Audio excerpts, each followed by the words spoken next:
todo mundo em casa, né? Eu estou em casa, Candeias está em casa, imagino que a maioria dos participantes também esteja em casa.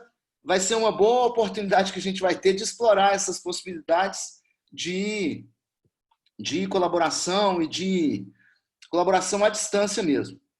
Então, não tem mais que agradecer ao professor Candeias e a toda a equipe do Laboratório Hércules por aceitarem, né, da nossa parte, esse desafio de estabelecer esse tipo de evento internet online, né? Tanto o professor Candeias, a professora Tereza, o professor Mirão e também o João Mimoso, desculpe, lá do Laboratório Nacional de Engenharia Civil, né? Esses seminários, a vantagem para todo mundo agora é que eles são em português, o que facilita para a gente, porque a gente está aprendendo aos poucos aí como que usa o sistema. E em breve, então, a gente já deve deslanchar com as outras possibilidades também de termos convidados aí, principalmente aqueles coordenadores dos laboratórios que estão associados à rede Hyperion Heritage Science, que já parte agora para a montagem da infraestrutura de laboratórios de ciência e tecnologia aplicados à conservação, ao estudo e preservação do patrimônio cultural. A rede europeia está muito avançada, já estão agora em fase de organização mesmo de infraestrutura, que vai ser sediada em Florença, e em breve a gente deve, então, contar com a colaboração desses laboratórios também. A nossa rede, a Antecipa, em número de laboratórios, ela já é bastante representativa do ponto de vista do Brasil. Existe interesse de laboratórios de colegas, coordenados por colegas na Argentina, no Peru, já tem feito também contatos com colegas da Colômbia e de outros países aqui da América Latina.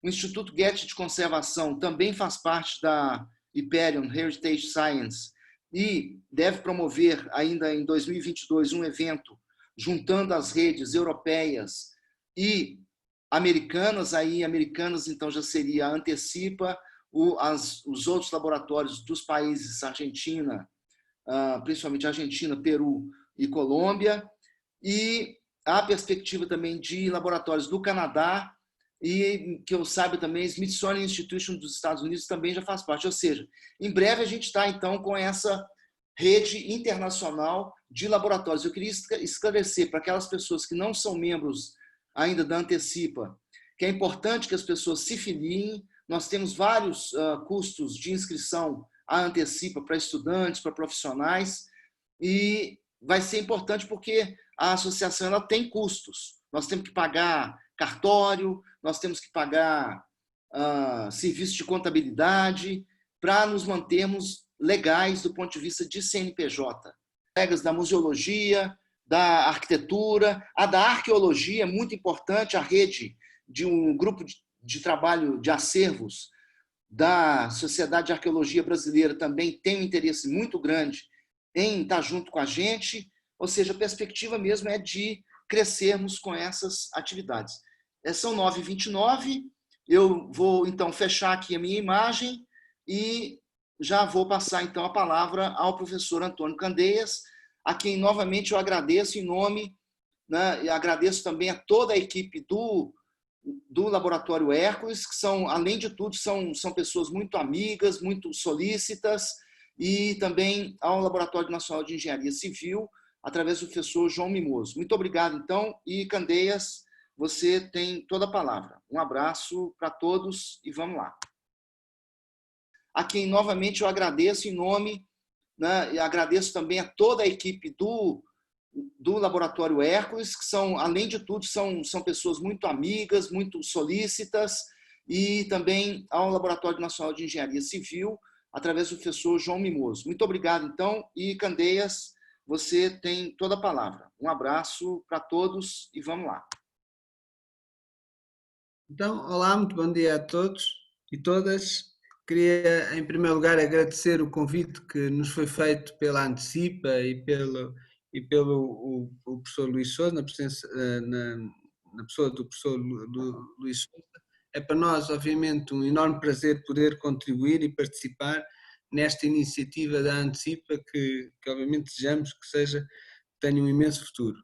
Dizer-vos que a apresentação que eu vou fazer hoje é essencialmente mostrar um pouco a experiência do Laboratório Hércules numa perspectiva um pouco holística em termos daquilo que são os objetivos e o trabalho que o laboratório desenvolve. Estamos a viver tempos difíceis, como sabem. Em Portugal o Covid-19 entrou na fase exponencial, por isso estamos todos a trabalhar a partir de casa, e espero também que aí que estejam todos bem e que estejam todos, enfim, guardados e que tentem ao máximo passar por esta fase difícil o melhor possível. O título da apresentação é Conhecer para Preservar e Preservar para Conhecer, e a ideia era de facto falar-vos um pouco daquilo que são eventualmente as oportunidades e os desafios que nós enfrentamos hoje na área das ciências do património. E quando nós falamos em património é preciso perceber que o património, enfim, faz parte integrante da identidade coletiva, não é? E é aquilo que nos faz pertencer e ter um sentido de pertença e permanência, mas a importância do património vai muito para além deste significado simbólico, e de facto o património é um forte impulsionador da economia, em particular nas sociedades modernas, especialmente neste presente contexto pós-industrial. E aquilo que se coloca em termos de desafios de património nesta perspectiva mais atual é nós sairmos daquela lógica centrada no património enquanto individual, mas sim adotar uma perspectiva que centrada mais numa abordagem do património enquanto sistema territorial, em que temos vários elementos significativos, recursos naturais e culturais que são articulados entre si e que tenham um uso social e uma valorização adequada e sustentável. E nesta perspectiva, então, o património não é uma mera adição de elementos não relacionados, mas antes é um sistema territorial e é o produto da relação do homem com o território. E quais são os desafios que nós temos hoje em dia nesta área das ciências aplicadas ao património? Por um lado, desenvolver investigação transdisciplinar e interinstitucional. E isto é fundamental. Desenvolver investigação que contribua para o desenvolvimento sustentável dos territórios. Desenvolver investigação sobre materiais e os mecanismos de degradação de bens patrimoniais, sobre novos materiais e sobre técnicas de tratamento e mitigação. Desenvolver estratégias adequadas de gestão e mitigação de risco, num contexto de avaliação multirrisco. Implementar estratégias de valorização e comunicação do património cultural através do seu conhecimento. E quais são então as perspectivas de inovação tecnológica? E aquilo que tem acontecido nos últimos 10 anos é que de facto nós temos visto grandes avanços em determinadas áreas, designadamente nas tecnologias de diagnóstico e análise, em novos materiais e soluções de intervenção, em metodologias de conservação preventiva, nas soluções e serviços baseados nas tecnologias de informação e comunicação e também a melhoria da eficiência energética. Eu vou-vos dar alguns exemplos, muito rapidamente, de alguns dos grandes desenvolvimentos tecnológicos que têm contribuído muito para esta transformação. E são, por exemplo, o alargamento das redes de infraestruturas de comunicação, com o aumento da largura de banda em termos de comunicação, a disponibilização de um conjunto cada vez mais potente de ferramentas de aquisição de dados, tratamento e restituição digital. Por outro lado, também a implementação sistemática de digitalização de bens culturais, que permite a preservação da sua memória ou a sua reprodução em caso de destruição. Também o desenvolvimento de ferramentas de produção digital, como impressão 3D e fabricação digital, que podem ser utilizadas na criação de réplicas e que permite, obviamente, a legibilidade do bem cultural. Desenvolvimento de sistemas de realidade virtual e realidade aumentada, mas também o desenvolvimento das tecnologias de informação e comunicação aplicadas ao património e ao turismo, o acesso das populações de uma forma mais generalizada a suportes tecnológicos, como sejam os smartphones e os pads, o desenvolvimento de novas formas de diagnóstico não invasivo e não destrutivo, que permite planear a intervenção no bem cultural de um modo mais informado, e também a tecnologia da língua com tradução automática permite também aumentar aqui novos acessos à cultura e ao património. E quando falamos de inovação tecnológica, eu aponto essencialmente 3 grandes áreas que são áreas de oportunidade e que são áreas que neste momento são áreas que necessitam de grande desenvolvimento. Por um lado, a área da conservação preventiva, e esta é uma enorme oportunidade em que se deve dar prioridade à prevenção e previsão sobre a intervenção. Mas para isto é necessário o quê? Um maior conhecimento sobre as técnicas e os materiais antigos, os novos materiais e soluções tecnológicas, novos modelos de previsão e monitorização, a introdução massiva de técnicas não invasivas, a digitalização intensiva e modelação e, finalmente, sistemas integrados de gestão.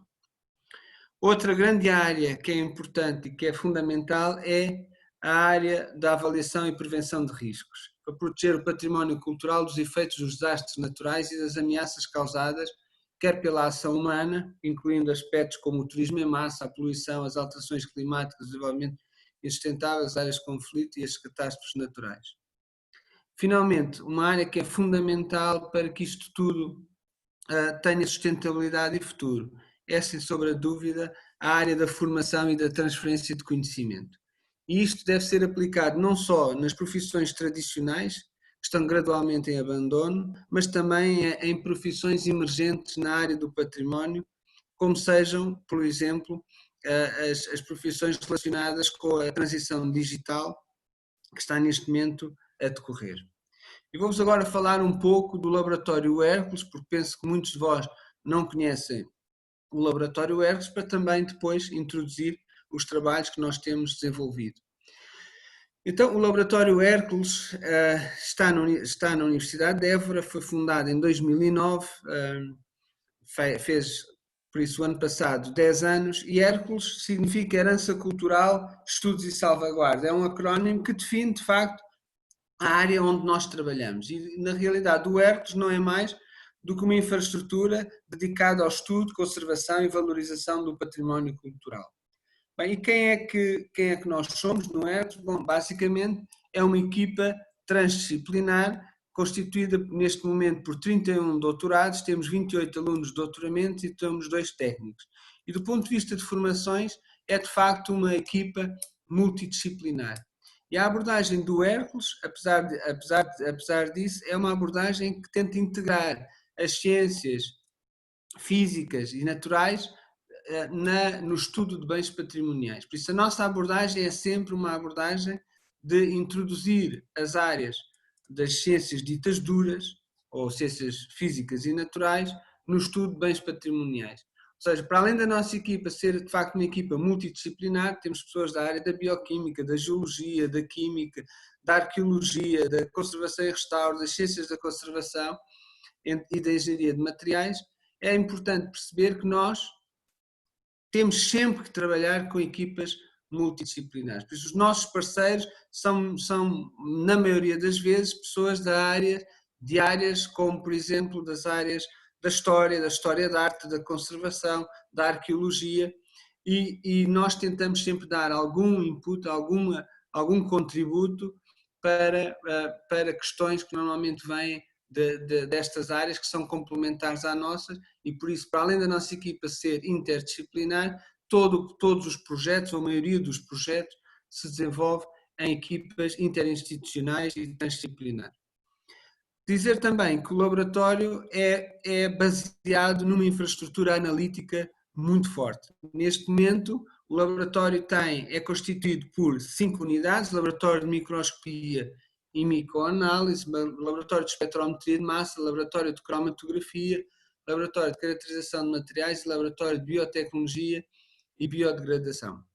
Isto tem sido um investimento muito grande ao longo destes anos. Neste momento vamos investir mais cerca de 750 mil euros em nova infraestrutura para acrescer a infraestrutura que já está montada, mas dizer-vos que só com abordagens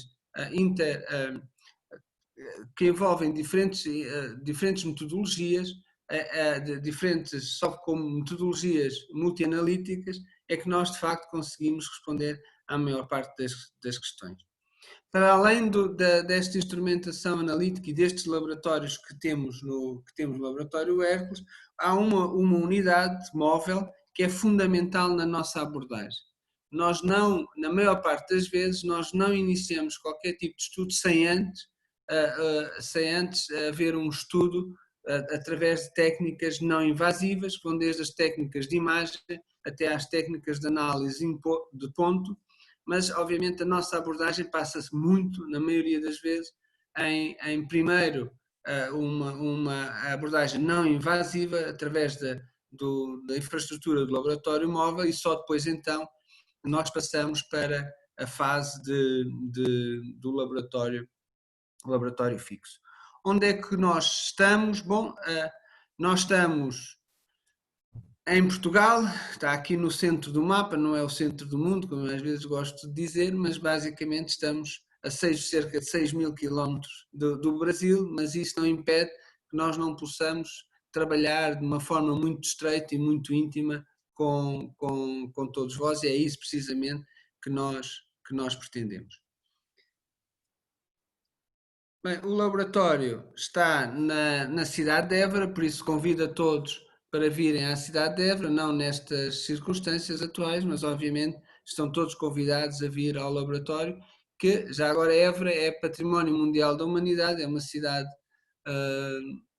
lindíssima, já agora é Património Mundial da Humanidade precisamente porque mantém as características de uma cidade do século XVI à semelhança das cidades que existem no Brasil, e foi esta ligação com o Brasil que permitiu, de facto, a classificação como Património Mundial da Unesco.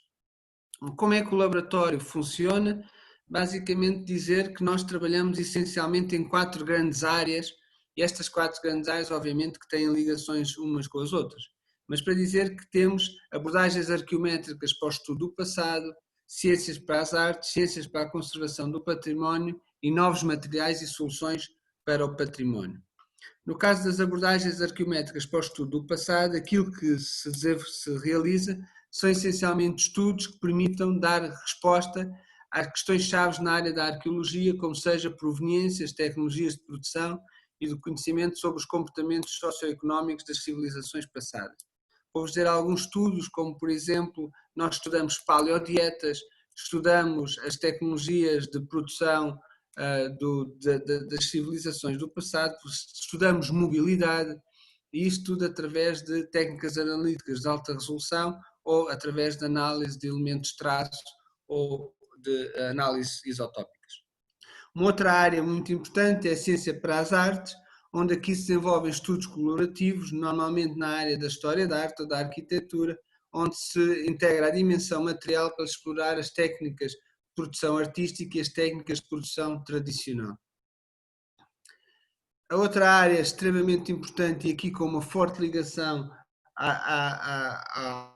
às empresas é a área da ciência para a conservação do património, porque aqui é muito focada em satisfazer as necessidades reais da conservação. No monitor, vocês podem ver é a estátua equestre de Dom José, que passa a principal praça de Lisboa, e teve uma intervenção de conservação e restauro há alguns anos atrás, e nós o que fizemos foi precisamente dar apoio à empresa de conservação e restauro no sentido de compreender as pátinas, compreender os produtos de alteração, para depois aí se aplicar a intervenção mais adequada para este efeito.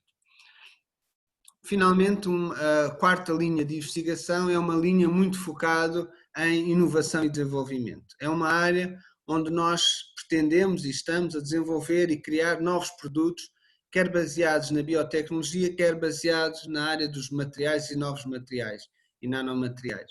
E aqui estamos muito focados, a área da biotecnologia é a área que está mais avançada. Só para terem um exemplo, nos últimos 4 ou 5 anos fizemos 7 patentes, e isso de facto mostra que é possível inovar nesta área e que é possível criar valor e inovação na área das ciências aplicadas ao património. É claro que tudo isto é feito, e era algo que eu queria salientar, tudo isto é feito sempre em colaboração. E nesta perspectiva a internacionalização é, sem sombra de dúvida, extremamente importante e, como podem ver, no Brasil nós temos diversas entidades com as quais nós colaboramos e com as quais temos parcerias muito significativas. E falando em cooperação, porque eu acho que é importante nesta perspectiva falar em cooperação, vou-vos só falar de 2 grandes exemplos de iniciativas muito recentes. A primeira delas foi com a City University de Macau, onde foi possível em maio do ano passado, em março do ano passado, aliás, criar uma cátedra de investigação em património sustentável, em Sustainable Heritage, com o grande objetivo de essencialmente desenvolver atividades conjuntas. E o que nós estamos a desenvolver e vamos desenvolver, na realidade, é programas de pós-doutoramento supervisionados em conjunto, projetos de investigação conjunta e algo que é fundamental e que tem sido muito importante como a ação desta cátedra é a criação de um laboratório conjunto em Macau com supervisão do laboratório Hércules nesta fase, obviamente, de instalação, onde vai ser possível e está a ser possível montar um laboratório na área das ciências do património e das ciências da conservação.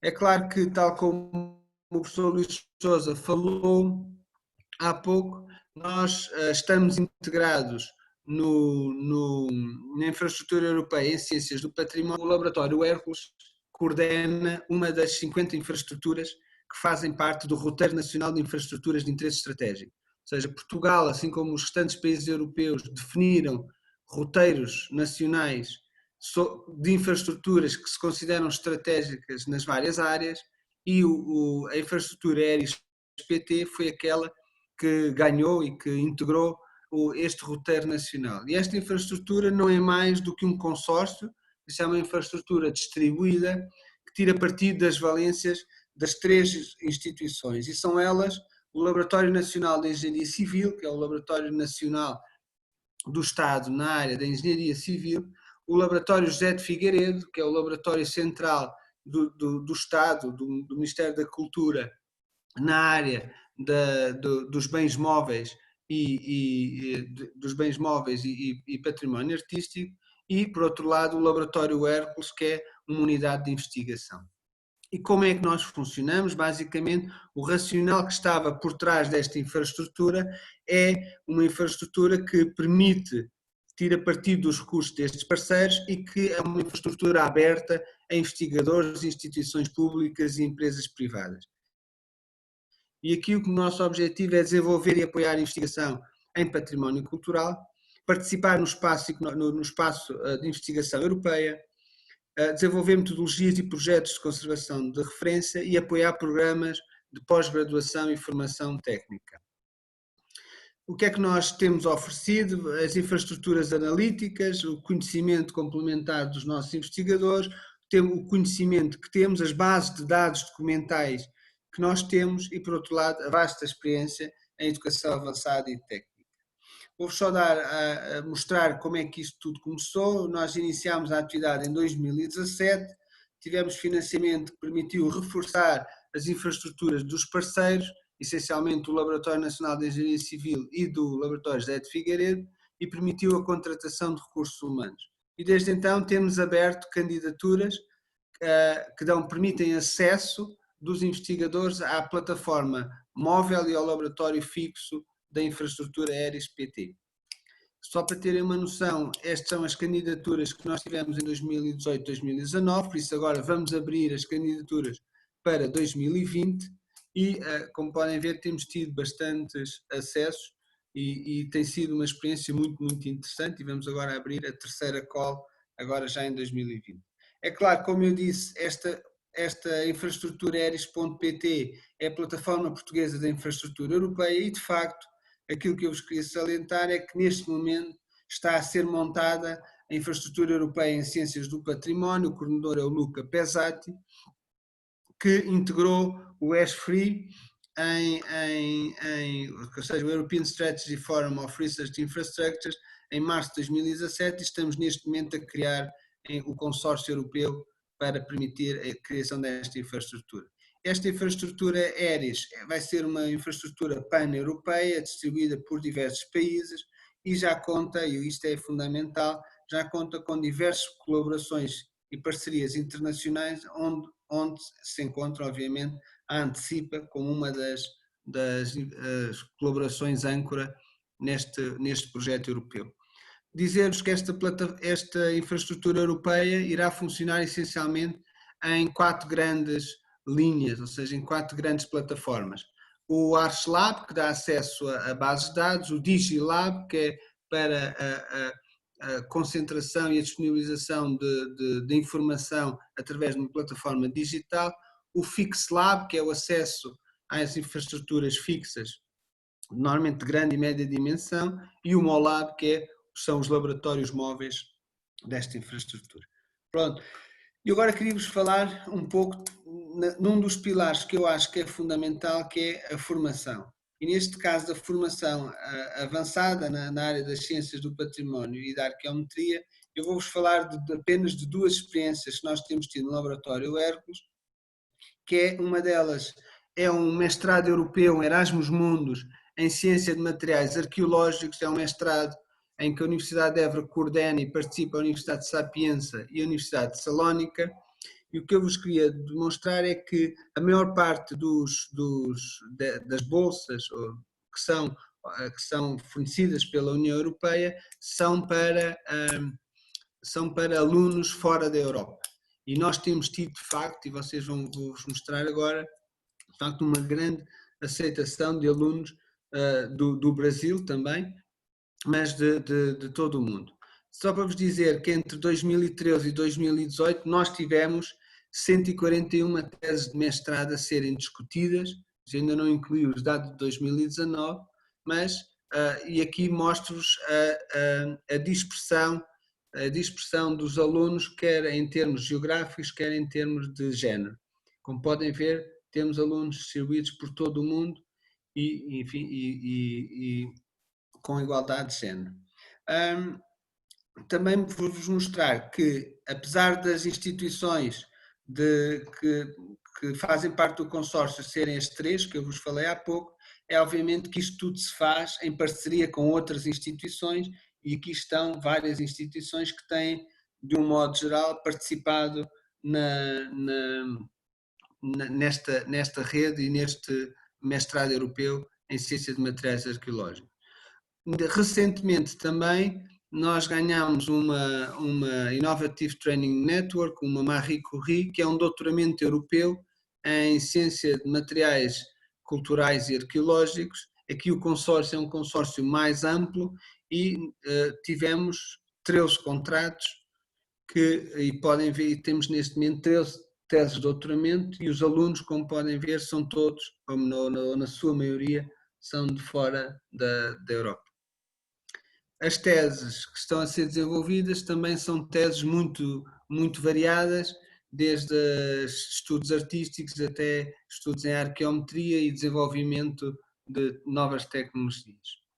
Vou então agora entrar naquilo que é o core da minha apresentação, e eu peço desculpa ao Luís, mas de facto só agora é que eu vou entrar mesmo naquilo que eu pretendia demonstrar, que era um pouco o trabalho que nós desenvolvemos, e por isso cá vamos ter que alongar um bocadinho mais a sessão, mas vou-vos falar então agora de alguns dos projetos colaborativos. E o primeiro projeto que eu vos quero apresentar é um projeto que é sobre o programa decorativo das fachadas do Palácio Nacional de Queluz, que é património nacional e que é um dos palácios presidenciais, e dizer-vos e porquê este projeto. Bom, basicamente porque foi um projeto em que o laboratório participou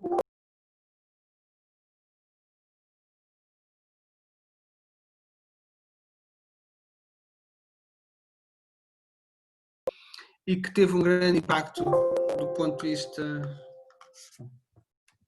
Também não fica sem bateria. Só um momento. Não tem problema, ao vivo é assim mesmo. Peço imensa desculpa, mas o meu computador está a dizer que estou a ficar sem bateria, espero que não. Senão tenho que ir buscar outro carregador. Então, só para dizer que foi de facto um projeto que teve um forte impacto social. E para dizer porquê? Porque, repare, aqui temos as fachadas do Palácio Nacional de Queluz, E como podem ver, há um tempo atrás estas fachadas estavam com este aspecto. Tínhamos fachadas a amarelo, a vermelho, estavam de facto muito degradadas. E só para então dizer que, como podem ver, as fachadas estavam em muito mau estado de conservação, e a Parque Sintra Monte da Lua decidiu de facto avançar com um projeto e contactou-nos, e a primeira fase do projeto foi precisamente um estudo documental. Este estudo documental foi liderado pela Parque Sintra, mas foi possível encontrar uma aguarela do século XVIII e algumas fotografias dos finais do século XIX, permitiam mostrar como poderiam ser as fachadas do palácio, e com base nisso realizou-se uma campanha de sondagens para tentar encontrar a cor original das fachadas do Palácio de Queluz. Por isso, aquilo que se percebia pela aguarela é que as fachadas seriam peço desculpa, azuis com medalhões amarelos, aquilo que nós chamamos ouro sobre azul, que são cores complementares, como sabem, e que se evidenciam mutuamente, e que foi uma opção muito em voga neste período. Mas então nós sabíamos do ponto que nos anos 40 em Portugal todo o edifício tinha sido picado, por isso nós não estávamos à espera de ter reboco original, mas na realidade foi possível em algumas áreas mais escondidas encontrar reboco original, e por análise à microscopia eletrónica e microscopia óptica foi possível então perceber, compreender o pigmento que tinha sido utilizado. E o pigmento que foi utilizado, para nosso espanto, foi o azul de esmalte. Como sabem, é um vidro potássico com o cobalto como cromóforo e que tem tendência a perder a cor por lixiviação do potássio e da estrutura vítrea. Mas na realidade foi essa a solução. Ou seja, depois de nós identificarmos o pigmento, fez sondagens agora já com andaimes, e foi de facto possível encontrar zonas um bocadinho maiores do que aquelas que nós tínhamos encontrado, onde se encontrou a cor, onde se encontrou de facto ainda vestígios do reboco original, e foi possível então, depois, com os conservadores restauradores, afinar a cor pretendida. E aqui a opção foi tentar utilizar o pigmento mais próximo daquilo que seria o pigmento original. Ora, nós sabemos que o azul de esmalte se degrada, a tinta tinha que ser uma tinta a cal, porque era esse o objetivo, era fazer uma argamassa em cal com tinta a cal, e uma caiação, e então aí a opção foi pelo pigmento azul de cobalto. Ora, o azul de cobalto é cristalino, é um aluminato cobaltato, mas na realidade é estável, e foi a opção que foi tomada pela equipa toda, e por isso foi de facto pintado com azul de cobalto e ocres, e neste momento as fachadas estão com este aspecto. Isto teve um forte impacto, quer do ponto de vista da percepção do que era o edifício, quer também do ponto de vista da comunicação social, e eu só o trouxe aqui porque acho que de facto foi um projeto muito interessante. Neste momento temos um novo projeto com a Parque Sintra Monte da Lua, também aqui no Palácio de Queluz, onde está neste momento a decorrer uma grande intervenção nos jardins, porque esta pedra calcária destas balaustradas é uma pedra de um calcário muito poroso, que tem problemas de eflorescências e problemas de destacamento, e por conseguinte nós estamos agora a desenvolver um projeto com eles, onde nós vamos tentar aplicar por um lado, aplicar consolidantes comerciais, e por outro lado tentar desenvolver consolidantes para pedra que possam ser eficazes no futuro. Vou falar de um outro projeto, o projeto da coleção de figuras militares do Museu Militar do Porto. Aqui nós estamos a ver algumas destas figuras, e basicamente são coleções de pequenos soldadinhos, em que eles têm uma das maiores coleções de soldadinhos militares que existem em Portugal, e são de diferentes materiais, desde soldadinhos de chumbo até estes que são soldadinhos em plástico. E aquilo que aconteceu foi que em algumas das vitrines onde havia estes soldadinhos de plástico, de um momento para o outro, começaram a degradar. Parecia que havia uma guerra no interior da vitrine. E não se percebia bem porquê e fomos chamados pelo Museu Militar do Porto para poder tentar perceber ou poder-lhes dar indicações sobre o que é que estaria a acontecer. Nós então decidimos aplicar uma metodologia não invasiva, enfim, já vamos falar o que é isso não invasivo, mas essencialmente uma metodologia que nos permitisse perceber a micromorfologia, perceber que tipo de polímero é que eram constituídos estes soldadinhos e, por outro lado, também identificar as inflorescências e os aditivos. E para isso utilizámos técnicas que, em geral, são técnicas invasivas, mas nós usámos-las numa abordagem não invasiva. Ou seja, microscopia óptica, microscópio estereoscópico, microscópio eletrónico de varrimento. Era possível, com o nosso microscópio eletrónico, uma vez que tem uma câmara muito grande, colocar os objetos sem qualquer tipo de amostragem, e foi isso que foi feito.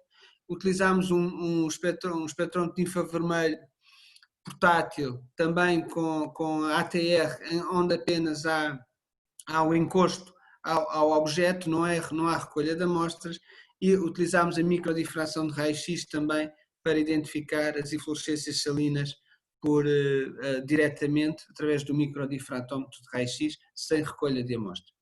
No caso do RMN, fizemos RMN de próton e de carbono, mas aqui o que fizemos foi com uma microgota, ou antes com uma gota com uma micropipeta, uma gota com um solvente adequado, lavámos a superfície, mas foi apenas lavar a superfície, não houve qualquer tipo de amostragem, por isso o nosso objetivo era apenas recolher inflorescências e material que pudesse sair com uma microgota de, enfim,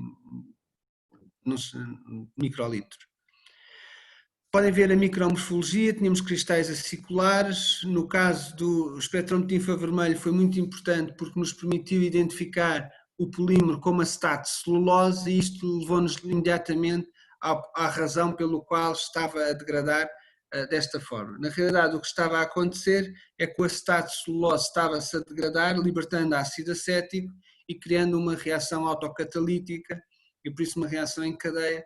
E a primeira medida que nós dissemos foi retirem de imediato todas as peças que estão neste momento com este sinal e têm que se ir monitorizando o aparecimento, precisamente porque isto teria que ser mitigado. Por outro lado também, uma das diretrizes que nós dissemos foi coloquem adsorventes de ácidos para retirar ao máximo a quantidade de ácido acético na vitrine, enquanto se estuda a possibilidade de se criarem novas vitrinas com controle climático. No caso das inflorescências salinas, das inflorescências por RMN e por difração, foi possível identificar que elas eram constituídas essencialmente por trifenilfosfato, que era um retardador de chama e um plastificante do plástico. Isso está, basicamente o que nós temos é a degradação da estrutura polimérica do acetato de celulose e finalmente a migração do trifenilfosfato e do dimetilftalato para a superfície, criando estas eflorescências. Isto foi a análise das eflorescências diretas e também dos lixiviados da superfície, da base do plástico, onde foi possível, para além do trifenilfosfato que nós vimos nas eflorescências, perceber que tínhamos dimetilftalato também na composição do plástico. Enfim, estas são as medidas imediatas, foi a remoção das peças, colocação de absorventes ácidos no interior das vitrinas e estudo de novas vitrinas. Vou agora falar-vos de um projeto que é um projeto que me tem apaixonado nos últimos tempos. Foi um projeto que demorou cerca de 7 anos a ser montado, mas é um projeto que resulta da investigação do doutoramento da Teresa Reis, em que nós estamos a estudar as pinturas da Galeria dos Vice-Reis da Índia e começámos este estudo estudando o retrato do Afonso de Albuquerque. Enfim, o Afonso de Albuquerque foi uma personagem da história de Portugal, muito importante, foi vice-rei da Índia, enfim, era fascínora, pelo que se sabe, mas de facto foi uma grande personagem da história portuguesa. E o que é importante aqui realçar é que este retrato, que é o retrato oficial do Afonso de Albuquerque, que está no Museu Nacional de Arte Antiga. Quando nós estudamos os desenhos que existem, as gravuras que existem do século XVI sobre este retrato, verificamos que havia uma diferença entre aquilo que estava na gravura, nas gravuras, e aquilo que está este desenho, este retrato oficial. E decidimos então fazer uma investigação, primeiro, como eu vos disse sempre, com exames de área, com técnicas não invasivas, em que fizemos fotografia de fluorescência de ultravioleta, em que se vê obviamente enormes alterações. Fizemos reflectografia de infravermelho, onde, se vocês repararem na zona do queixo, se consegue perceber um queixo muito bem pronunciado, mas aquilo que nos deu mais informação foi, sem sombra de dúvida, a radiografia, que nos permitiu perceber que por trás deste retrato do Afonso de Albuquerque estaria um outro personagem que não era certamente o Afonso de Albuquerque, com umas barbas negras muito densas. Foi aí que voltámos novamente à investigação histórica e conseguimos perceber que, na realidade, este retratado não é o Afonso de Albuquerque, mas sim o outro vice-rei, o vice-rei que o sucedeu, que é o Lobo Soares de Albergaria. Já agora, por curiosidade, só para vos dizer que o Lobo Soares de Albergaria era arqui-inimigo do Afonso de Albuquerque, e se calhar é mesmo uma vingança da história. Mas então, voltámos com base nisto e sabendo que estes retratos tinham vindo nos anos 50 para Portugal para serem restaurados, perceber que isto é uma grande coleção de quase 200 retratos de vice-reis e governadores da Índia desde o século XVI até o século XX, e que 8 destes retratos vieram nos anos 50 para Portugal para ser removido os repintes posteriores e ficarem as pinturas originais do século XVI. Isto tudo porquê? Porque sabia que ao longo da história tinham sido repintados, mas essencialmente porque no século XIX tinham havido campanhas de restauro completo, onde as personagens que estão representadas não têm nada a ver com o discurso artístico inicial. E foi então que nós, com base nisso, fomos aos arquivos documentais existentes no Museu da Arte Antiga e no Laboratório José de Figueiredo e tentar perceber se nós teríamos alguma indicação dos restauros efetuados nos anos 50. E de facto foi possível remontar um pouco essa história e aqui nós vemos o retrato como chegou. Por isso, o retrato do Afonso de Albuquerque, quando chega a Portugal nessa altura, chega com este aspecto, e a imagem que eu vos vou mostrar agora é a primeira a fotografia feita durante o restauro, onde se percebe que eles estão a retirar esta pintura do século XIX e começa a aparecer a pintura do século XVI. Mais interessante, talvez, é outra fotografia do restauro, onde de facto se percebe por baixo do brasão do Afonso de Albuquerque, nós vemos o brasão do Lobo Soares de Albergaria. Isto mostra uma evidência que é que, nesta altura, eles se aperceberam que, de facto, este não era o retrato do Afonso de Albuquerque, mas sim o retrato de um outro vice-rei. É também interessante verificar que, quando os conservadores restauradores, decidem parar a intervenção e dar a intervenção por finalizada, este era o aspecto da pintura. Por isso, a pintura estava com uma cartela, continuava a identificar o Afonso de Albuquerque, mas a iconografia, a imagem, era a imagem da pintura original e não da pintura do Afonso de Albuquerque. Bom, é bom perceber então como é que nós chegamos daqui para esta situação aqui. E é aí que nós novamente consultámos os arquivos históricos e foi possível encontrar a correspondência entre o Dr. João Couto, que na altura era o diretor do Museu Nacional da Arte Antiga, e o Ministro da Educação. E basicamente o Ministro da Educação, nós estávamos numa ditadura na altura e o Ministro da Educação exigia que o Afonso de Albuquerque tivesse barbas e tivesse a cara envelhecida, e o Dr. João Couto dizia que não era eticamente correto e que deveria ficar assim. Estávamos numa ditadura, quem manda, manda, e o que é certo é que um pintor das Belas Artes acabou por repintar a cara e repintar as barbas, por isso o que temos não é um falso, mas é de facto uma falsa identidade, que ainda está assim hoje em dia. Só para vos dizer o quê? Que isto foi o mote para avançarmos para outros projetos, para outro projeto que era, ou antes, foi o mote para nós avançarmos para uma colaboração com o Arqueológico Savel Víndia para estudar a Galeria dos Vice-Reis da Índia, que está precisamente na Índia.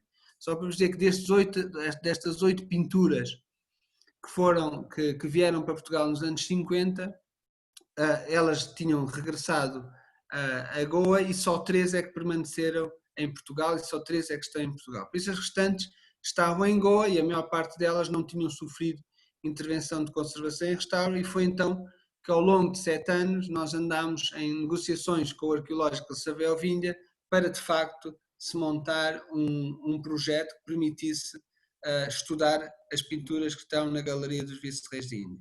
Foi isso que nós fizemos o ano passado, fez agora precisamente um ano, onde foi possível realizar um workshop sobre técnicas de análise de obras de arte, onde participaram 15 colegas do Arqueological Survey of India, 15 investigadores, e durante 2 semanas, ou durante 3 semanas, tivemos trabalho com estes investigadores, estudando as diversas pinturas e dando formação sobre técnicas analíticas.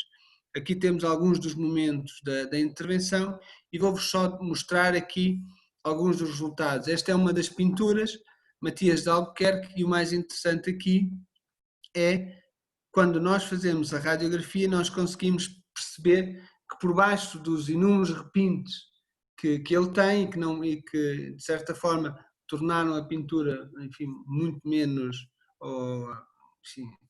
detalhada, vocês conseguem ver que nós temos um detalhe enorme e temos a pintura do século XVI por baixo destes repintes, e repintes de menor qualidade na pintura. Vejam a relação entre esta pintura e precisamente a gravura que existe, e vejo que há uma grande similitude nesta pintura. Enfim, nós estudámos cerca de 12 pinturas, foi aquilo que foi possível pintar, e um dos grandes objetivos, ou um dos objetivos que eu tinha, era encontrar o Afonso de Albuquerque, porque se de facto o retrato do Afonso de Albuquerque não é aquele, então ele deveria estar por baixo de outro vice-rei. E de facto, nós estudámos esta pintura, Nuno Álvares Botelho. Em teoria este governador não deveria ter uma pintura, e foi de facto por baixo desta pintura deste governador que nós conseguimos encontrar o Afonso de Albuquerque. Consegue-se perceber que a pintura original é já apenas um vestígio, mas de facto nós conseguimos perceber que temos as barbas, temos o nó da barba, que é algo que é também muito interessante, mas aqui muito particular é que nós temos a cruz de Santiago, e que está também na gravura que reporta à pintura do Afonso de Albuquerque. E porque é que eu digo que é relevante esta cruz de Santiago? Porque precisamente este é o único vice-rei que fazia parte da Ordem de Santiago, e por isso é muito identificativo que será o Afonso de Albuquerque. Também foi possível estudar e perceber que nós temos ainda os vestígios do brasão do Afonso de Albuquerque por baixo desta pintura. Quais são os próximos passos deste projeto? Bom, os próximos passos é, por um lado, a criação do novo conceito expositivo para a coleção da Galeria dos Vice-Reis da Índia. Isto está em curso com o Arqueológico Savel Víndia, e a inauguração da nova exposição não é no primeiro semestre de 2020, mas será de 2021, porque houve atrasos sucessivos em relação a este projeto. Eu vou continuar e agora vou-vos mostrar um outro projeto muito interessante, já tem algum tempo, mas que eu acho muito interessante, e que é o estudo dos têxteis medievais do túmulo do Dom Gonçalo Pereira, que foi arcebispo em Braga no século XIV. Enfim, nos meados dos anos 90 do século passado, foi possível, houve uma intervenção de conservação e restauro em toda a capela e foi pedida autorização pelos responsáveis então para se exumar este túmulo. E foi então que, ao exumar este túmulo, verificaram que o corpo se encontrava parcialmente mumificado, eu aqui desfoquei para que não se perceba, mas e que tinha todos os planejamentos. E aquilo que importa agora é perceber que quando exumaram este corpo, retiraram alguns têxteis e retiraram sem qualquer tipo de contexto. Ou seja, passado uns anos, cerca de mais de 10 anos, estes têxteis chegam ao laboratório José de Figueiredo completamente sem identificação de onde tinham sido retirados e todos dobrados, todos, enfim, quase como se fosse um novelo.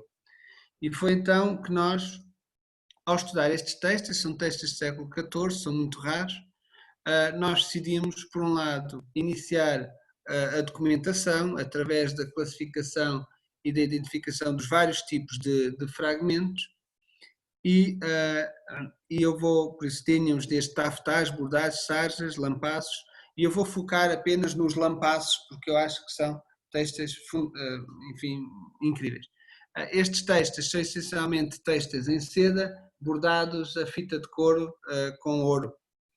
E nós, obviamente, começámos por estudar os materiais, começámos por estudar as fitas, como podem ver, são de muito reduzida dimensão, 0,4 milímetros, e estudámos as fitas de couro, estudámos o tipo de couro e o ouro, a liga de ouro.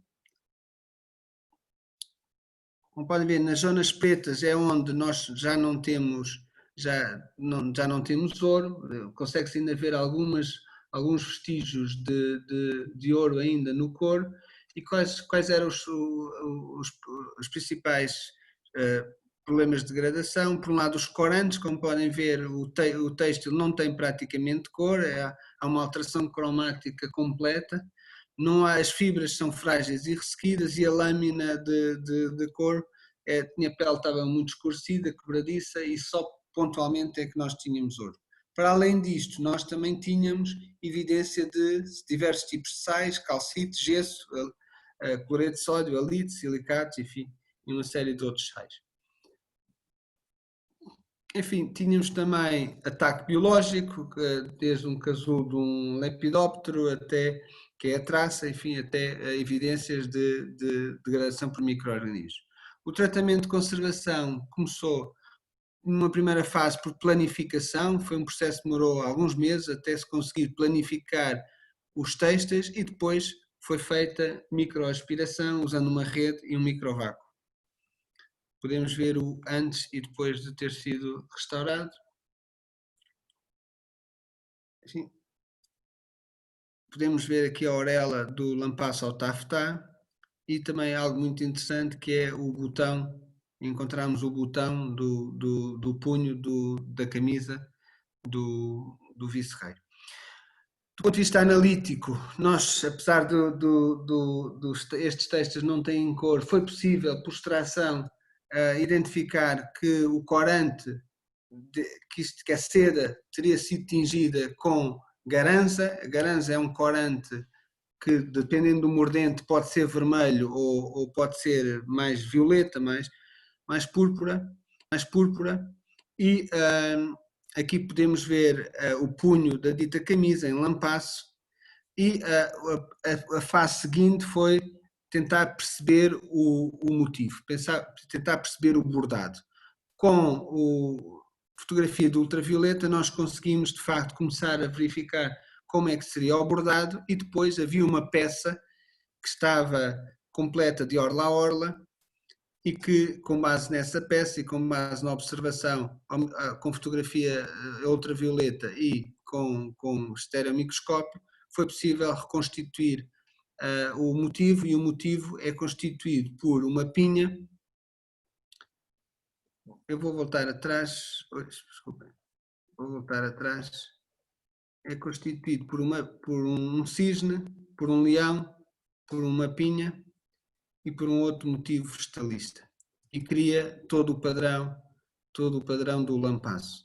Já agora, nós tínhamos diversos fragmentos e conseguimos colocar os diversos fragmentos numa peça de lampasso e depois, com base na análise que tinha sido feita, foi possível reconstituir como seria este bordado, este têxtil bordado. Já agora, decidimos aplicar técnicas digitais e temos aqui o punho da camisa e, através da reconstrução virtual, foi possível reconstruir como seria este bordado. Eu vou aproximar um pouco mais e indo um pouco mais para ter a noção de como seria este bordado. Vou agora, muito rapidamente, falar de mais dois projetos. Um deles é um projeto do ICROM e que tem precisamente a ver com a utilização das tecnologias digitais. Nós podemos usar as tecnologias digitais, obviamente, para valorizar o património, criando modelos 3D, criando reconstruções, mas também, essencialmente, tornando a informação acessível. E, nesta perspectiva, o ICROM lançou, em 2017, um concurso internacional para a coleção Paulo e Laura Moura, a coleção de fragmentos de amostras do Paulo e Laura Moura, no sentido de as tornarem acessíveis. Como sabem, o Paulo e Laura Moura foram conservadores restauradores do Instituto Central de Restauro de Roma e do ICROM durante mais de 40 anos, foram extremamente importantes e nós decidimos avançar com uma proposta precisamente para o acondicionamento desta coleção e para a criação desta base de dados. E para quem é que esta coleção é importante? Obviamente que é importante para todos, a própria coleção em si, não só pelo tipo de amostras que tem, que neste momento há de uma série de monumentos que nem sequer estão hoje em dia acessíveis, como também pela própria história da conservação e restauro, tem uma enorme importância. Aqui tem algumas imagens do casal Paulo e Laura Moura com outros investigadores e que mostram a distribuição por países dos vários tipos de amostras que existem. Aqui mostro como é que é a coleção é constituída por diferentes materiais, mas aquela onde nós focámos, e era aquela que de facto o ICROM pretendia, era a coleção de pintura mural. Esta coleção era constituída por fragmentos, por microamostras, por amostras em pó, por cortes transversais e lâminas delgadas e também por provetos que tinham sido realizados por ele. E o grande desafio era este, é que a coleção estava condicionada desta forma, mas obviamente nós apresentámos a nossa proposta, e isto é um calendário, não interessa. Este projeto é coordenado pela Milene Gil, que é conservadora restauradora do Pintura Mural do Laboratório José de Figueiredo, e aqui estão a ver todo o resto da equipa que está a participar. Particularmente relevante aqui é perceberem como é que esta coleção estava. Esta coleção estava acondicionada deste modo. Nós tínhamos um conjunto imenso de caixas, 32 caixas, por isso a primeira fase do projeto foi precisamente uma inspeção visual e a documentação fotográfica. A inspeção visual passou por também confrontar aquilo que eram as amostras com aquilo que era o inventário que existia inicialmente no ICROM. Mas é claro que isto é o tipo de caixas que nós tínhamos, e nós tínhamos enormes problemas, e tivemos enormes problemas, porque vemos que temos, inclusivamente, nós chegamos a ter na mesma caixa, chegamos a ter amostras que têm a mesma etiqueta, ou, por exemplo, estes dois fragmentos, um diz que é da Austrália, o outro diz que é da China Central, mas de facto os dois fragmentos pertencem à mesma pintura mural. Por isso a primeira fase foi controle fotográfico, a segunda fase foi, enfim, validar com o catálogo existente e depois toda a documentação dos vários fragmentos foi realizada. A seguir passou-se à fase de acondicionamento. Aqui são a forma como nós acondicionamos todas as amostras. Foi criado um QR Code para cada amostra e para as caixas, e isto neste momento está tudo em base de dados, consultável de uma forma expedita. Aqui temos mais exemplos de mais amostras. Aqui podemos ver esta caixa do lado esquerdo e podemos ver como ficou acondicionado atualmente. Aqui mais umas imagens, não interessa. Dizer o quê? Que nós depois complementamos tudo isto com alguns exames que nós achamos que é importante estarem associados a cada amostra e que permitem ser um ponto de partida para os investigadores que no futuro poderão querer estudar estas amostras ou que poderão querer aceder a esta plataforma. Aqui, por exemplo, mostro-vos este fragmento de pintura mural, por isso nós fizemos fotografia rasante, fotografia do tardós, da parte de trás, fotografia lateral. Isto tudo foi documentado na base de dados, com o QR Code de cada amostra, e para além disso foram realizadas diferentes técnicas não invasivas, microscopia óptica, colorimetria visível, force, XRF e espectroscopia de infravermelho. Para além disso, para algumas amostras, em particular as do Egito, foram ainda estudadas em laboratório por microFTIR, micro-Raman, micro-DRX e microscopia eletrónica de varrimento. Neste momento, a base de dados e o catálogo está criado, está-se a criar, ou está-se a criar, na realidade está criado, mas ainda estamos a fazer o upload, onde qualquer pessoa que queira consultar consegue ter informação do local, do monumento e depois ter informação sobre cada amostra. Isto são mais imagens, isto é já a base de dados como ela agora está e que, enfim, não está ainda ao público, mas já está totalmente operacional. Vou agora falar-vos em outro projeto, espero que ainda estejam aí, não tenho feedback, mas eu vou continuando. Eu vou falar de um outro projeto, que é um projeto que foi muito interessante e que tem agora continuidade com um projeto que vamos desenvolver agora com uma universidade nos Estados Unidos, com a Universidade de Colômbia, que é precisamente estudar a policromia em túmulos medievais portugueses. Este projeto começou numa colaboração com o Instituto de História da Arte e com a Joana Ramoa, coordenou este projeto, e o que nós pretendíamos era estudar as cores, a cor que ainda existe no Mosteiro da Batalha em Portugal. E isto porquê? Porque na realidade quando nós olhamos para este mosteiro parece que não há cor, o que temos é tudo pedra, mas quando olhamos com detalhe na realidade ainda há vestígios de policromia e foi isso que nos levou, por um lado, a montar o projeto que pretendia, obviamente, uma investigação histórica muito profunda, mas depois então tentar responder a questões como existe policromia, qual é a sua extensão, quais foram os materiais e técnicas que foram utilizados, qual foi o conteúdo programático de Dom João I e dos seus sucessores e, por outro lado, depois permitir a criação de uma reconstrução digital 3D do túmulo ou eventualmente até de toda a capela. Nós realizámos análises in situ e podem ver aqui, por exemplo, fotografia de fluorescência de ultravioleta, onde se consegue reconstruir o padrão. Fizemos também com a fotografia de luz visível e microscopia digital. Depois fizemos exames microamostragem e finalmente fizemos análises laboratoriais. No caso das análises laboratoriais fizemos microscopia óptica, microscopia de infravermelho, que nos deu informação, a microscopia eletrónica de varrimento, que nos permitiu identificar essencialmente pigmentos e cargas, e microdifração de raio-x e micro-Raman. Com isto foi possível reconstituir a técnica é uma técnica a óleo, muito semelhante, completamente idêntica à escultura, à técnica de policromia de escultura em pedra na altura, onde sobre o suporte pétreo há um preparo, pretende isolar o suporte pétreo e depois a aplicação de folha metálica em algumas zonas e noutras apenas diretamente a policromia. No caso da folha metálica nós identificámos essencialmente folha de ouro, mas no caso específico da heráldica, por razões de heráldica precisamente, utilizou-se também folha de prata.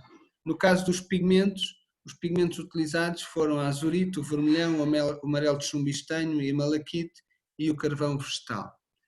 Com base nisto, nós conseguimos, de facto, compreender por completo o programa decorativo, compreender os tipos de pigmentos que foram utilizados, perceber como é que esse programa decorativo foi desenvolvido e depois o que decidimos foi fazer o levantamento 3D, foi com varrimento laser e por fotogrametria, e depois a reconstituição das pinturas com base em software. E como podem ver agora, o software foi em Unity e nós conseguimos reconstituir 2 túmulos, o túmulo de Dom João I e da Rainha Filipa de Lencastre e do Infante Dom Henrique. Dizer o quê? Dizer que de facto estas tecnologias digitais são extremamente importantes e são extremamente importantes, permitem-nos criar modelos que podem ser importantes do ponto de vista da divulgação, mas também podem ser importantes, por exemplo, para a conservação. Aqui neste caso nós temos um modelo de alta resolução dos capitéis do Templo Romano de Évora, que foi utilizado precisamente para a intervenção de conservação e restauro que foi feita nestes capitéis. Ou aqui, por exemplo, também para documentar neste estudo esta pintura mural, que também tem massas, documentar todas as patologias, por isso este documento serviu para de facto fazer mapeamentos e não apenas para ter um modelo 3D. É claro que com isto nós podemos criar também museus virtuais e neste caso, por exemplo, todos os objetos que aqui estão nesta exposição são objetos virtuais e que podem ser manipulados pelo utilizador. Também vou-vos dar agora um exemplo de um projeto que foi um projeto multidisciplinar que envolveu quer a área do estudo dos materiais, essencialmente da área em que nós pretendíamos era estudar, por um lado, as pinturas rupestres e, por outro lado, perceber a biodiversidade que existia dentro desta gruta paleolítica, que tem pinturas desde 25.000 a.C. até 13.000 a.C. Dizer o quê? Dizer que estas pinturas são extremamente importantes, são de facto muito antigas, é o único exemplar que nós temos em Portugal de pintura rupestre, mas obviamente que tem um problema, têm veios de calcite que impedem a sua leitura e como por exemplo neste caso aqui, em que nós praticamente não conseguimos perceber o que é que está ali pintado, os próprios arqueólogos, este foi o desenho que fizeram e a representação deles deste desenho ou a explicação é uma cabra a saltar uma cerca, enfim, eu não vejo a cabra nem vejo a cerca, mas o que é certo é que nós, ao utilizar a tecnologia de refletografia de infravermelho, conseguimos perceber que na realidade o desenho é muito diferente daquilo que nós conseguimos percepcionar e a interpretação agora é que nós temos, é de facto uma sequência de cabeças de cavalo que compõem toda esta composição. E para além disto foi também possível identificar os pigmentos, identificámos diferentes pigmentos pretos nas diferentes galerias, o que para os arqueólogos foi extremamente importante.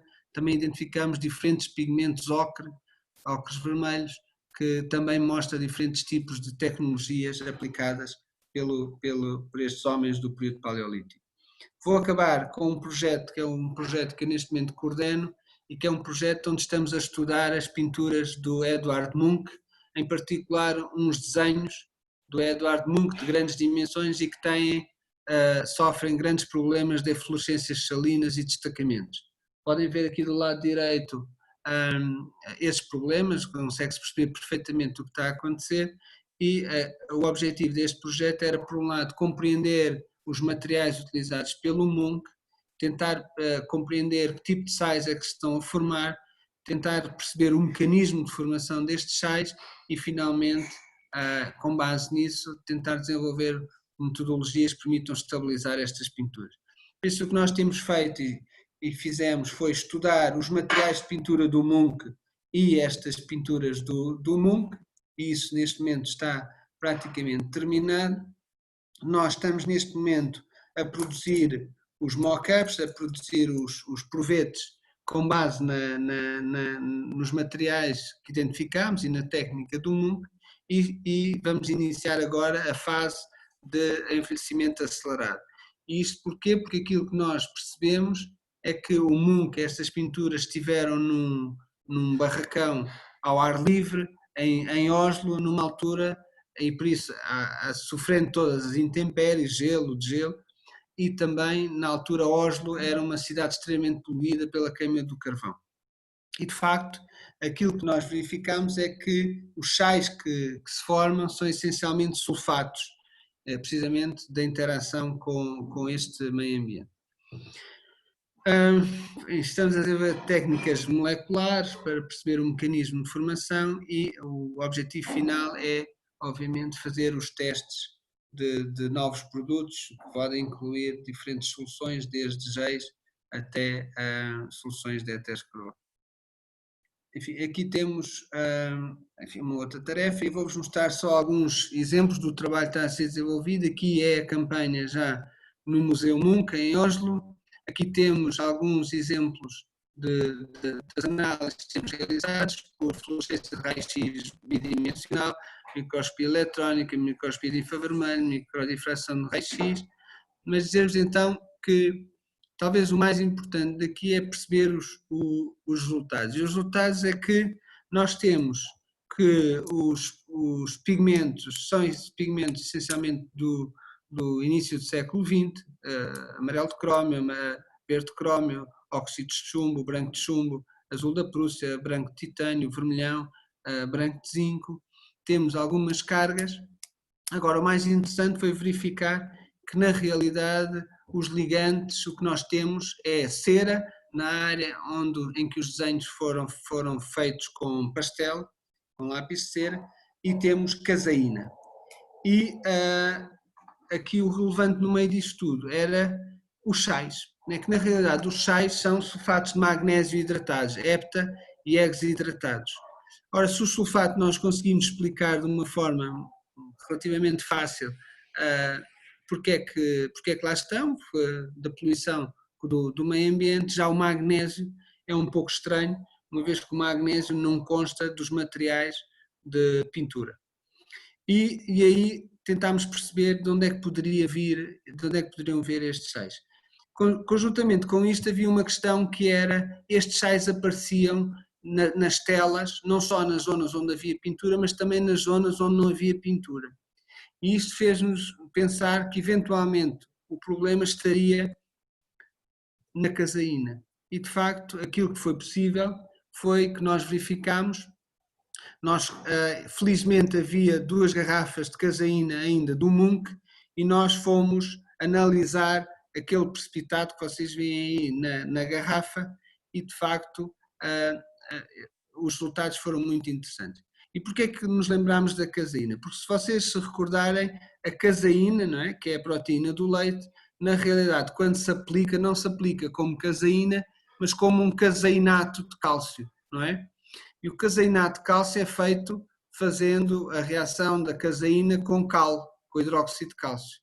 Ora, o que nós fomos ver foi que no entorno de Oslo, as rochas calcárias que estão disponíveis para fazer a cal não são calcários, nem são mármores, mas são dolomitos. E os dolomitos são carbonatos duplos de cálcio e magnésio.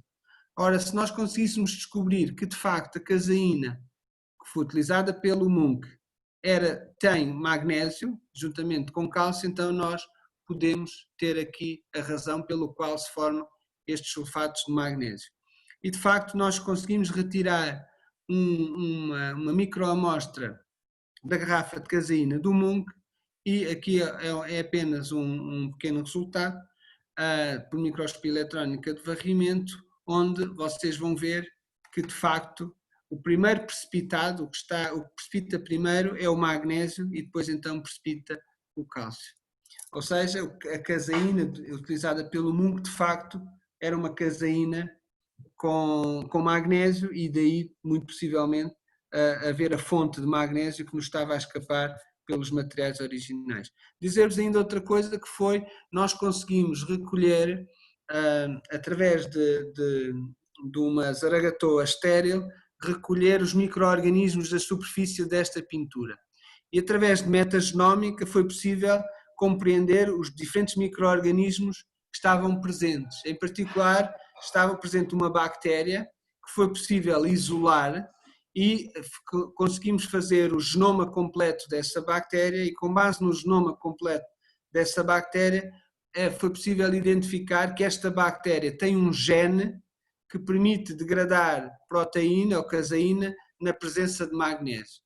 Daí, muito possivelmente, a razão pelo qual se está a degradar é precisamente pela ação destes micro-organismos que degradam a caseína e tornam acessível o magnésio para a reação, ou tornar acessível o magnésio pela reação com o sulfato. Eu vou já terminar, já falei demasiado até, mas só para vos deixar 3 frases que para mim são importantes. A primeira, como Theo Angelopoulos disse, que era um cineasta grego, a cultura é a única forma de restaurar a dignidade perdida. E, de facto, outra frase é que o património é um pilar para o desenvolvimento sustentável das populações. Por isso, tudo aquilo que vocês fazem e possam fazer é extremamente importante para todos nós. E dizer-vos também que é importante que percebam que as pessoas se envolvam, se identificam com o património de nós. E dizer-vos também que é importante que percebam que as pessoas se envolvam, se identificam com o património.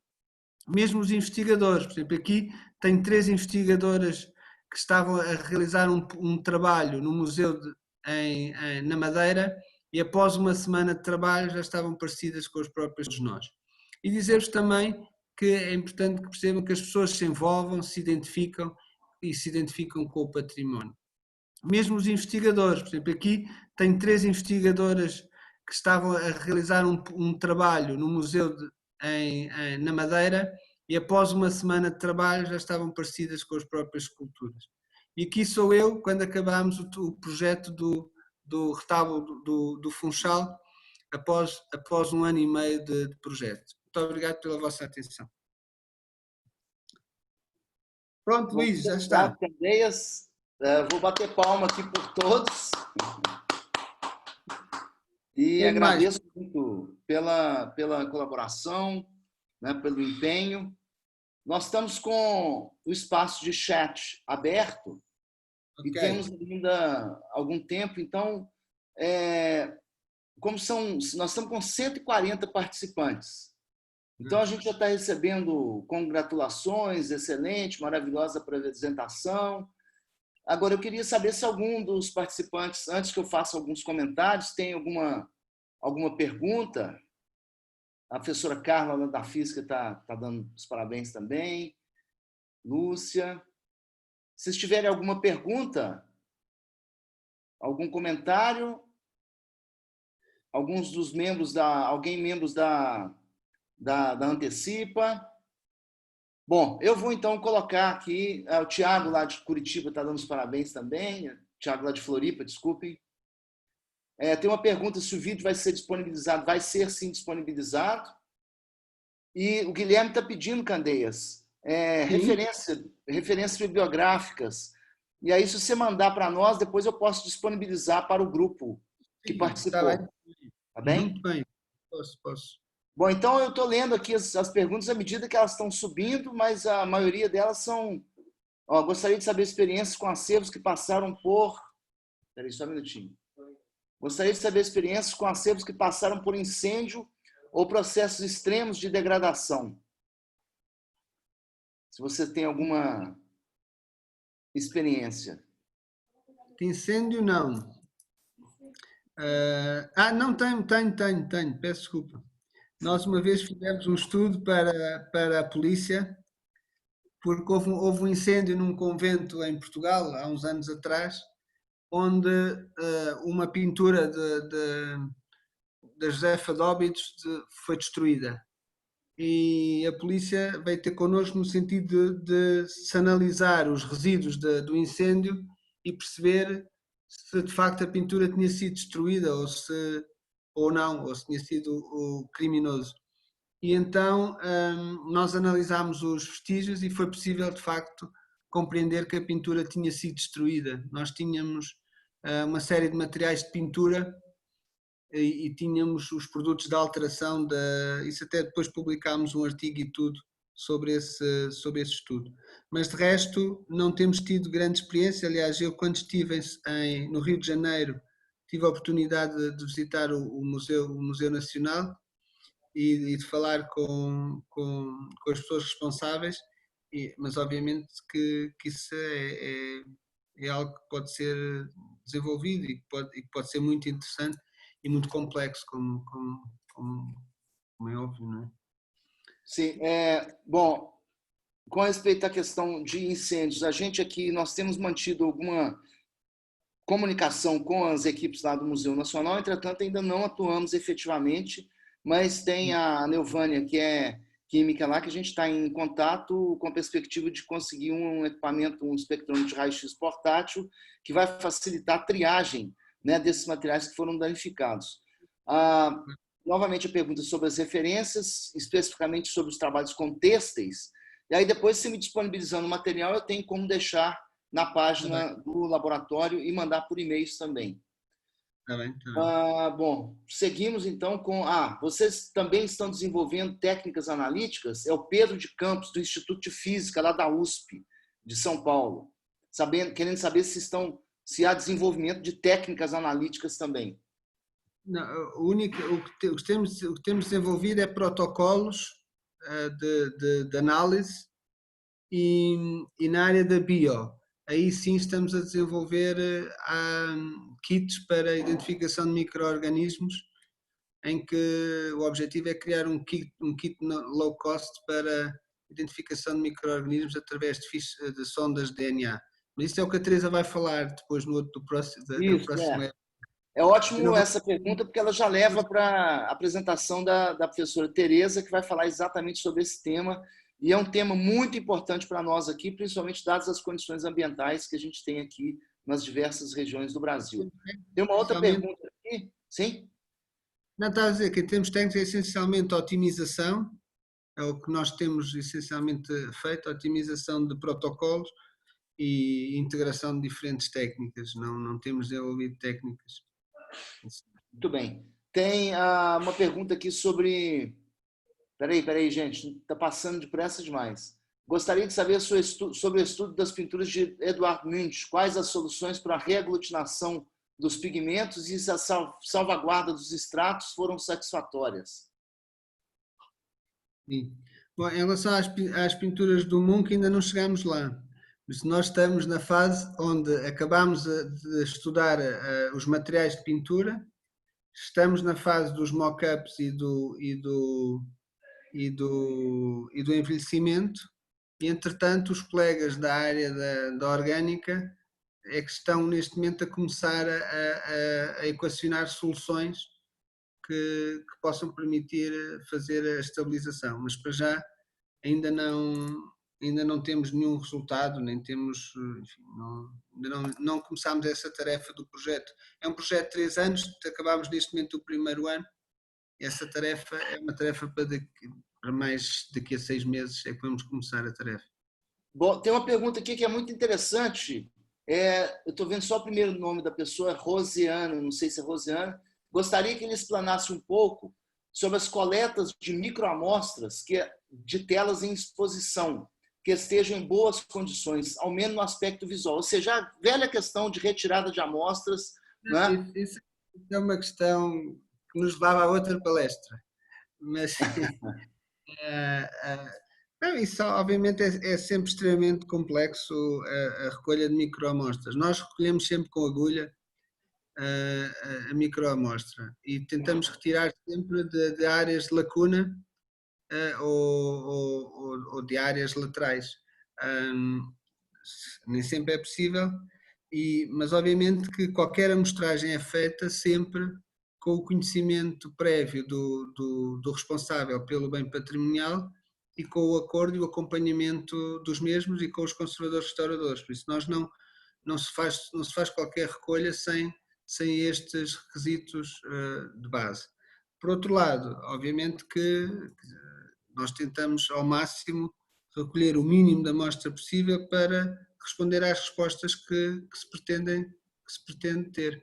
Por exemplo, eu posso dizer o seguinte: nós agora vamos ter o restauro dos painéis de São Vicente, que é só a pintura mais importante da pintura portuguesa, não é? Os painéis de São Vicente. E que vai ser um projeto de facto de grandes dimensões e nós vamos fazer a parte do estudo.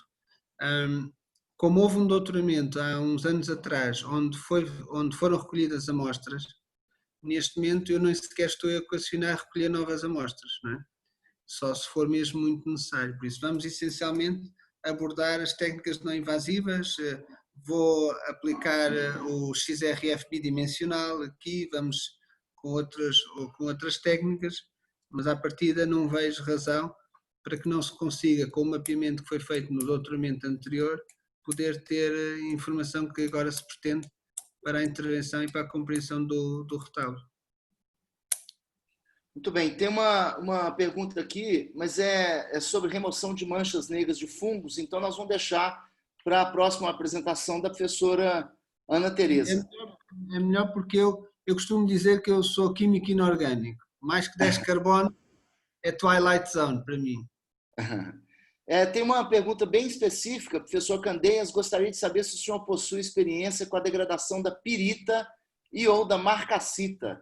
E se tivesse, como foi essa experiência? Temos. Enfim, eu posso falar agora um pouco.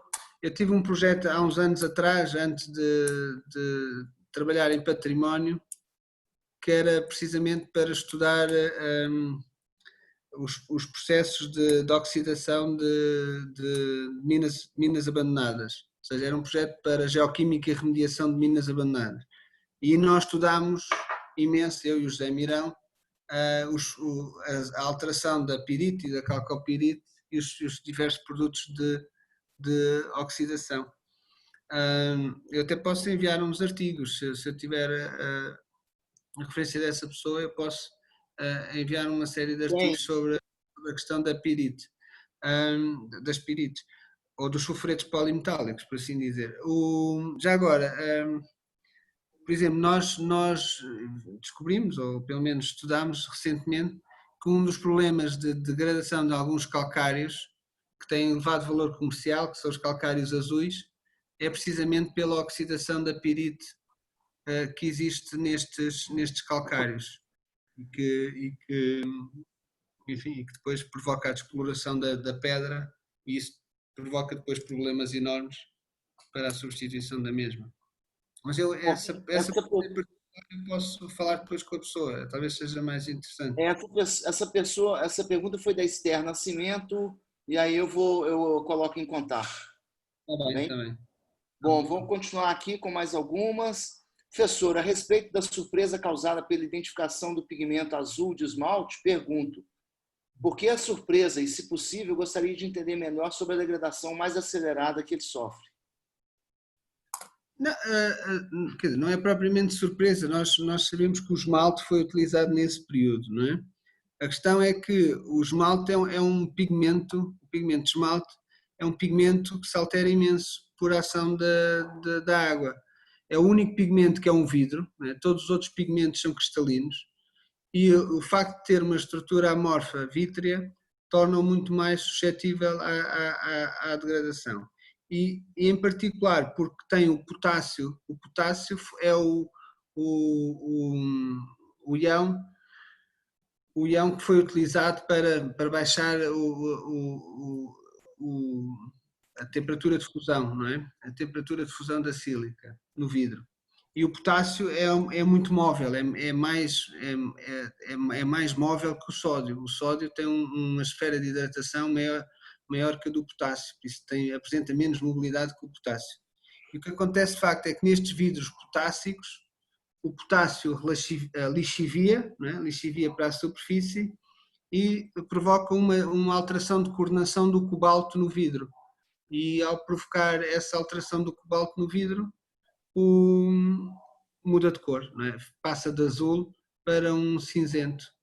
E isso era conhecido, por isso a mim o que nos estranhou foi utilizarem isso essencialmente para pintura de exterior, não é? Porque nós conseguimos ver em pintura de cavalete o esmalte, é comum, porque era um pigmento barato, mas não em pintura de exterior, ainda para mais num monumento, não é? Num palácio. Não é? Bom, tem só mais 3 perguntas e a gente vai encerrar as perguntas. O Tiago Costa, lá de Florianópolis, ele Sim? está interessado nos programas utilizados para recomposição digital. Ok, ótimo. Isso eu posso falar com o Tiago. Tá Sim. bem. Tiago, então me manda um e-mail, que aí eu ponho você em contato com o professor Candeias, ou se você tiver o e-mail dele, já faz o contato direto. Eu tenho, o Ah, Tiago. não é o Tiago Pullieri, é o Tiago de Não, Florianópolis. eu sei, o Tiago Costa, eu conheço. Costa, exatamente. Isso. Muito bem. Sim. Bom dia, professor. Pergunta do Alexandre Máximo. Algum banco de dados dos estudos realizados que podem ser acessados?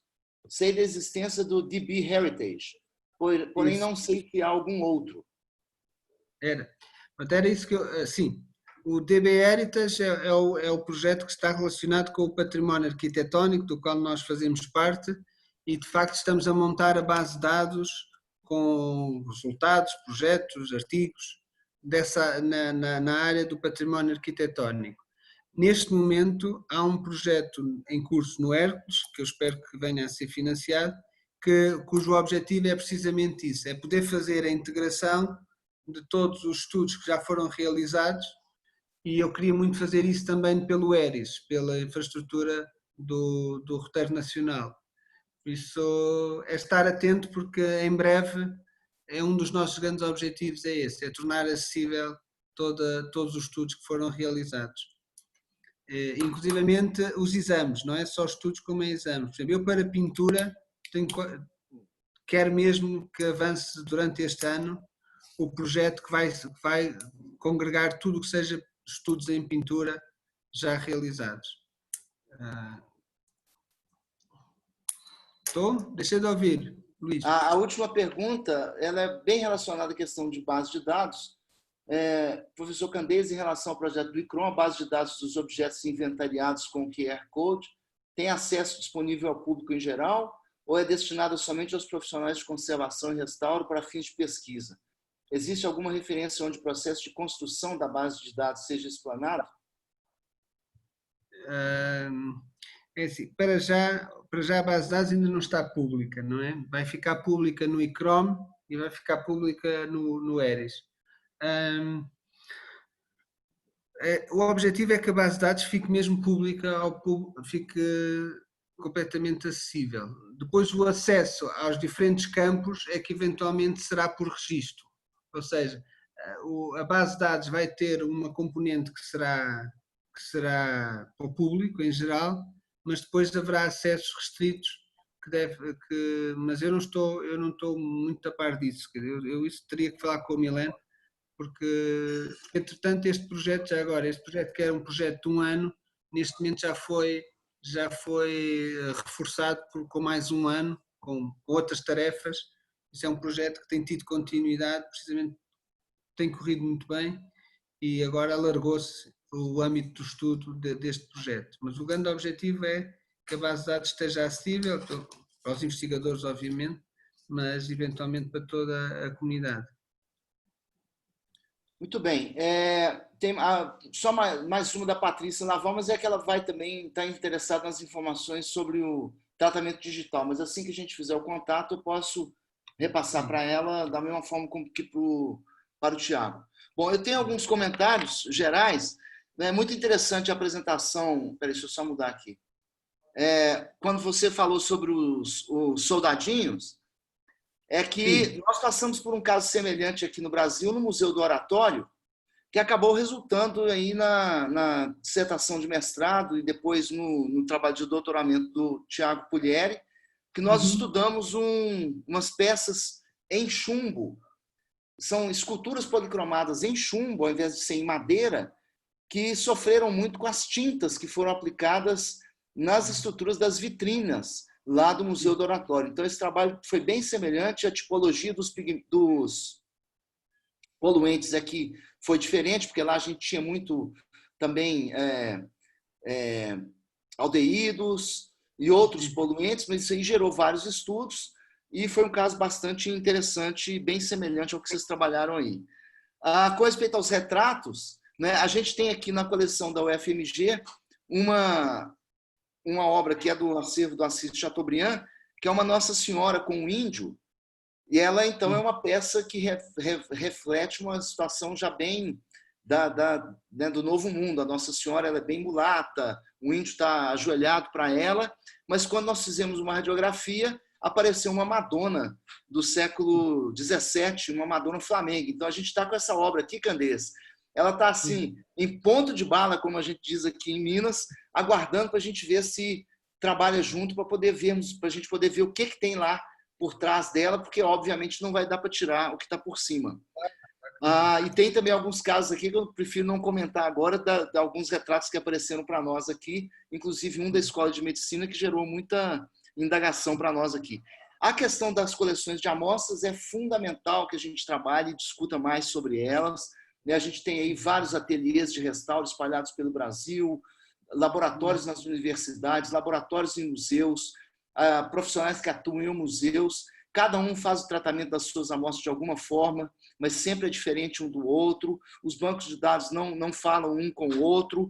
E aí é muito importante que a gente, então, já comece a caminhar nesse sentido. Nós mesmos, no LACICOR, a gente já tem uma base de dados que foi desenvolvida no âmbito do projeto Arte Concreta e que ainda não tem uma interface para o público, mas que também ainda não conversa com outras bases. Então, isso aí, no âmbito tanto da Antecipa quanto da própria rede europeia, é fundamental que a gente avance nessa área.